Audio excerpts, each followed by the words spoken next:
leadership is applicable whether it's one or 300,000. And I see that in our cohorts. The problems are the same. The 5 core questions that I believe every leader must be able to ask and answer of themselves and ensure can be answered when they're not in the room by any number of constituents. And we can get into that because that's super interesting to go there. There's 5 questions and they're not rocket science. And there's a great book from Admiral Bill McCraven, Wisdom of the Bullfrog, and he talks about leadership is simple but not easy. Well, these are simple questions, but they're not easy because they take an incredible amount of intentionality at a self-leadership level and at a team leadership level to ensure they're done well. Question number 1, why are we here? What's our purpose beyond making money? And when I was running large organizations, people would say, well, why does that matter? People don't care about purpose. That's not true. People absolutely care about the purpose. Why are we here? Because if they don't, then they are performing a transaction and you will get transactional level outputs. But if they understand and they get it, and you as a leader take the time, effort, and energy to articulate it and cast it into the organization, you start to unlock discretionary effort. You get discretionary buy-in. You get all these extra elements that you can't pay for because people are choosing to do it. They're not having to do it. So question number 1, why are we here? What's our purpose beyond making money? And you can tell a great organization when the leader knows it and the people can answer that question about it without that leader being in the room. It could be one other person. Question number 2, where are we going?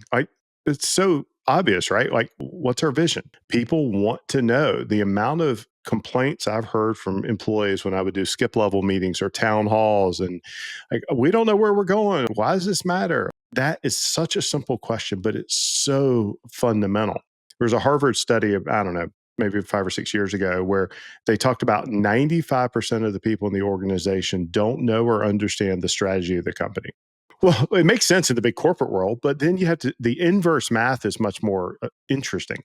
That means only 5% of the people in your business actually know what you're trying to accomplish and why you're trying to accomplish it. And they're actively helping you do it.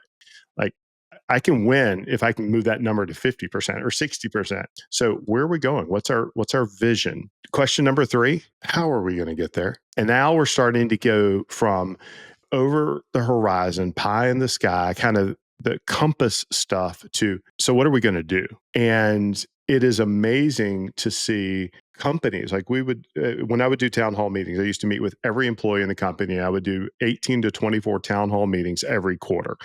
And they were long days, but they were fun. And people knew, hey, when Dusty comes, he's always going to talk about 3 things. He's always going to talk about our purpose, our vision, and our plan. What's our purpose, our vision, and our plan? Those are the first 3 questions. Well, questions 4 and questions 5 are where most organizations really struggle. And Dustin, I think this applies if it's just one person, because if you can't answer these for yourself, you kind of got an issue there. But question number 4, this is where companies really struggle and leaders really struggle at connecting dots for their team members. How do I fit in? How does my work matter? How does my work connect? Why does what I'm being asked to do have an impact? So if somebody's behind the scenes and they're in accounting, or they're not actually delivering the service, selling the service, making the product, whatever it is, well, how does it matter? They need to know that. There's a great book by Patrick Lencioni. It used to be called The 3 Signs of a Miserable Job. Now they've retitled it. It's a little more PC, but he talks about that, like anonymity and immeasurability. If people just they don't know where they fit in, they don't know why they matter, and they're going to be checked out. And so that's question number 4. And then question number 5 is the one where I've gotten a lot of pushback from leaders over the years at surface level. And then it suddenly clicks. It's, what's in it for me? And the surface level is, well, that's just about money. No, it's not about money. It's about opportunity. It's about purpose. It's about impact. It's when my favorite interview question, and I do this now on podcasts actually, but my favorite job interview question when I was interviewing a candidate would be, tell me at the end of the day, when you go home, what has to have happened in order for you to know that it was a good day? And you get the most rich and rewarding answers. But what's in it for me? People need to have that. And sometimes it is money. Sometimes it is the financial. That's okay. That's what this world is built on, is the ability to turn effort and energy into capitalistic endeavor. So those are the 5 questions. And what's really powerful is when those have been cast into an organization, whether it's one or 100,000, so many times the leader doesn't need to be in the room. And I always used to say, hey, when I'm tired of talking about it, then I know it's only starting to set in. And then when it echoes, that's when it's really landed. Those are the 5 questions. And like, I'd encourage anybody listening to answer those questions and then just go ask someone on their team, hey, what's our purpose beyond making money? Yeah. So I'm going to read these back in the note version that I took. So, number one, why are we here? Purpose. Number two, where are we going? Which is vision. Number three is how are we going to get there? That's the plan. And then four, how do I fit in? And then five is what's in it for me.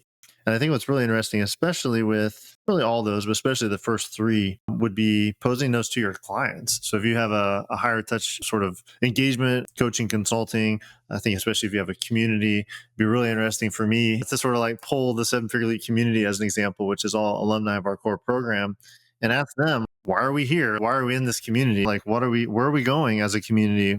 How are we going to get there? And then, of course, my one employee, but also my contractors who maybe feel they have a much more fractional impact on the work that we do. I know that's one of the reasons I'm working with Dusty. I know there's a lot more clarity, not only for myself in answering these questions, but then as a leader to be conveying this out to my actual employees, my contract team, my family, my clients, my community.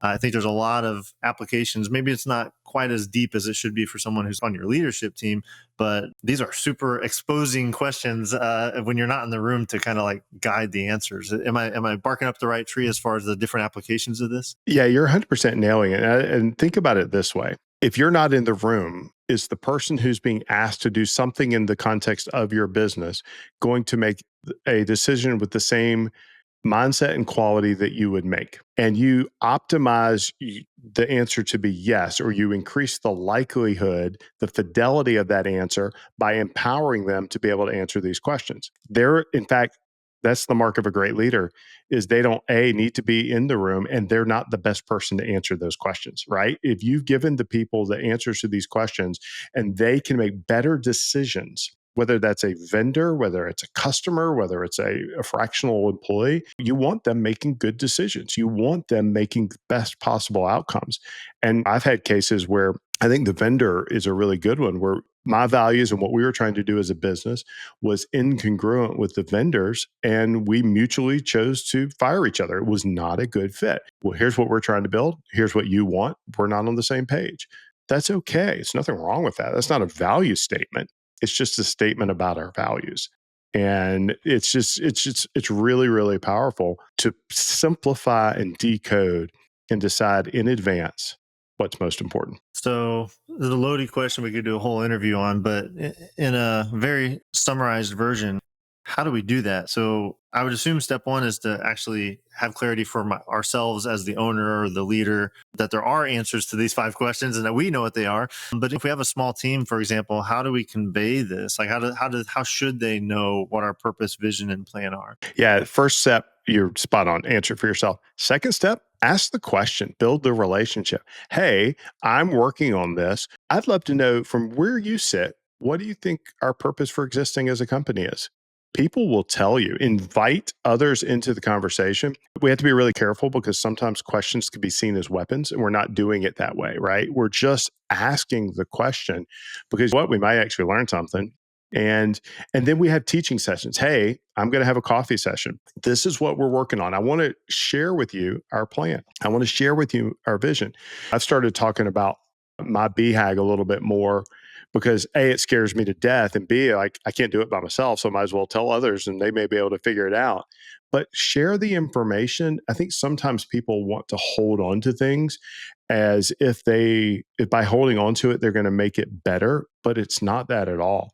So coffee sessions, lunch sessions, one-on-one sessions, teaching, and then the most important thing of anything is when you get into reinforcement mode is to connect every possible positive or negative behavior to the vision, to the plan, to the purpose, and go, hey, I noticed this last week. This is what happened. It's incongruent with our purpose. I want to talk about it. and we're just gonna have a conversation about it.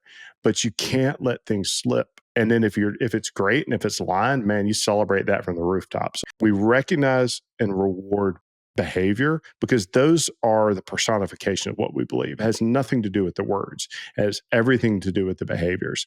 So talk about it, teach it, learn about it, and then reward the behaviors you want. I love that. And if your team is empowered with this and they can accurately answer these questions when you're not in the room, I got to think a huge benefit of this that maybe is uncomfortable but super useful is accountability, right? It's like, oh, whenever I come to with this new bright idea, my one key team member could be like, wait a second, Dustin, how does this align with the plan? This is not what we talked about last quarter or whatever, right? And it holds me accountable to re-articulate or back off of maybe some ideas that aren't in alignment with the purpose, vision, or plan that I've set for the company. And maybe that's one of the reasons we're hesitant to do it is it now becomes an accountability mirror that maybe we know will not ever reflect on us if no one knows what we're thinking inside our head. But once we articulate it, we become accountable to it, right?